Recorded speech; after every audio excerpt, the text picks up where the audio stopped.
So today I'm going to talk about a game director who apparently doesn't really care about his fans, doesn't really think highly of his fans. And I have an article that I read here, and I saw another video about it, which got me the idea to make this video.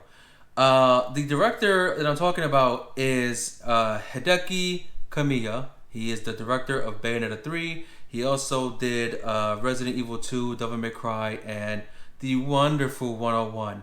Now, the problem here is we were all expecting some type of update about Bayonetta 3 since it was first announced back in 2017. Even to the point where last year, in February, I believe, he said that the game is on track for its release. And then, towards the end of last year, he told fans, stop asking about it. Don't think about it right now. It's not happening anytime soon. It's not in the near future. It's not on their minds right now, basically. So how is this game, your next big project, your next main project, how is it not on your minds right now? How is it not in the cards to be played, okay?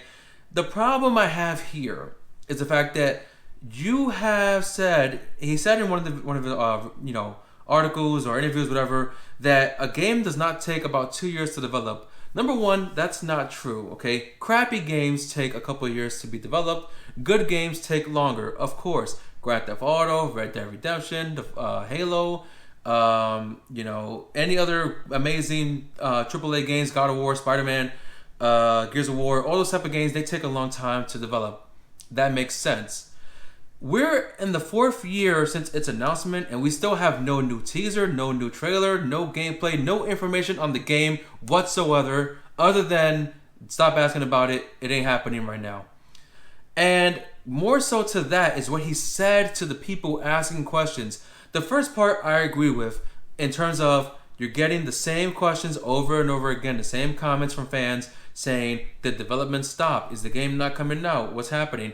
I understand being annoyed by that. But maybe if you gave your fans something to work with, they may limit the amount of harassment you feel from these fans. They may back off a bit if they hear something new from you guys, a new update, maybe a new trailer.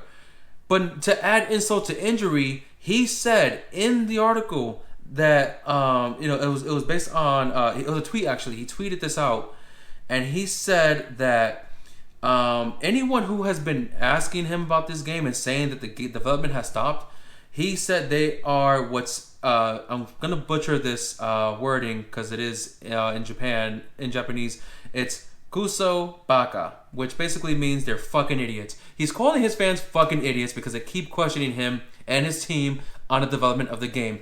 How do you find yourself in a position of that position you have, where you have all these fans who are paying for your games, loving your games, or some of them, we'll get into that, and instead of saying to them, look, here's an update for you guys, we know you guys are being impatient because you want this game and you're excited to play the game, here's an update. Instead, you said to them, hey, you know what, you're a fucking idiot, you're a fucking idiot, you're a fucking idiot, okay? That's the problem right there. What kind of director does that to their fans? I know, I've heard of some game directors who, they really fuck up a project, but they don't say to the fans, fuck you, I hate you, fuck that. No, they all say, look, this is what happened, here's what we got going on now, here's how we're going to update the game, how we're going to support the game after launch. We know it was a bad launch, we're going to do better to make the game better as time goes on. But you instead said, fuck you, you're fucking idiots, I don't give a shit, the game is coming out when it comes out, don't fucking ask, just keep waiting.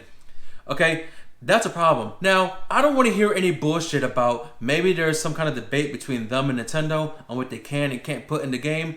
That's complete dog shit, because it was even confirmed that when they made the second one for the Wii U, because Nintendo bought out the project to help them make the second game, and when they ported the first game onto the Wii U and added the Nintendo costumes for Bayonetta to wear, they were skeptical about what they were able to do, and Nintendo said, you do whatever you want with these options. We're not going to stop you from taking Peach's outfit and Daisy's outfits and making it sexy for Bayonetta, okay? They turned it from a full covering dress to a mini skirt, and Nintendo said, we're fine with that. They wanted to use Bowser's arms for the major attacks, and they said, we're fine with that. You can put it. Take these Mario characters, these rated E characters, and put them in your rated M game.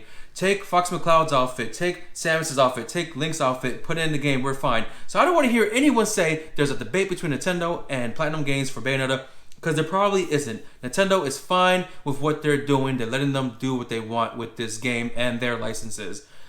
But even more so to that, when you released the Wonderful 101, it was originally starting as a Kickstarter to fund your company to make Bayonetta 3. That was the purpose of the Wonderful 101.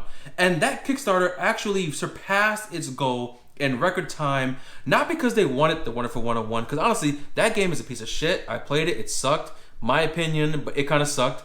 And they only paid all that money for the Kickstarter, not for you to release Wonderful 101, which that was the point of the Kickstarter. They paid you all that money because they felt like that money was going to go towards Bayonetta 3's development and release. And I understand you need to take some time to develop a game to be great, because you want to fix some of the issues you may have with previous games. You want to make the levels interesting and exciting. You got to fix your cringy storytelling, because your storytelling is very cringy. It's weird. You go from animated cutscenes to just picture cutscenes. You need to choose one and stick with it. Change the cringiness of your storytelling, but at least give us a fucking update on what's going to happen with this game. Because what's going to happen is you're going to lose fans who may not buy the game because of the time you're taking to give us a small update, as well as the negative attitude you gave to your fans, okay? It's fucking ridiculous for you to say that to your fans, okay? And the fact that you also made Astral Chain, which I don't hate Astral Chain, but I also don't love it. It didn't sell as well as you probably wanted it to sell because it was a new IP. Maybe people weren't sure about it. I've only met one other person with the game. Out of everyone I know with a Switch, only one other person I know who has that game. Not saying that's enough evidence to say the game didn't sell well, but you know what I mean?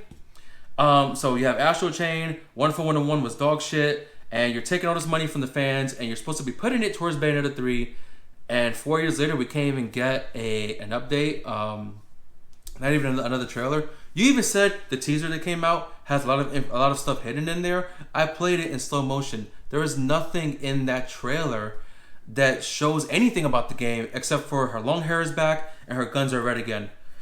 That's it. That's it. And for me, it always came down between Bayonetta or Devil May Cry, and I've always loved Devil May Cry more. I've always been a fan of Devil May Cry since the beginning, but Bayonetta to me has more options for combos, more customization with your weapons. And it is a different playstyle. I believe that Bayonetta is more quicker of combat than what Devil May Cry has to offer. But honestly, Devil May Cry has the better storytelling.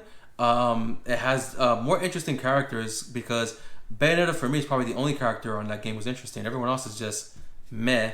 But you are not giving us anything to work with, and you get mad when we're questioning your abilities to develop a game. You're questioning whether or not this game is going to release, because you're not giving us any information, okay? Instead of saying you're fucking idiots, instead of saying fuck you to everybody, why not say, hey, look, we put together a little trailer for you guys. It has some more information on the plot, the story, maybe a new character we might see, maybe returning characters, maybe a new weapon, but you're not giving us anything. And I understand trying to keep some of the stuff private, but you're not Rockstar Games. You're not making the next Grand Theft Auto. You're not making the next Red Dead Redemption.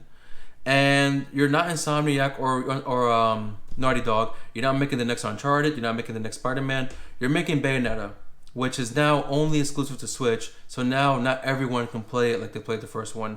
So you're losing your limited fan base already.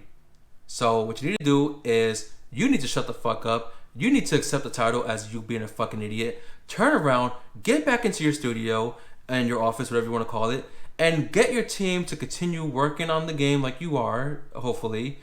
But also, maybe release some information for us. Let us know what's going on.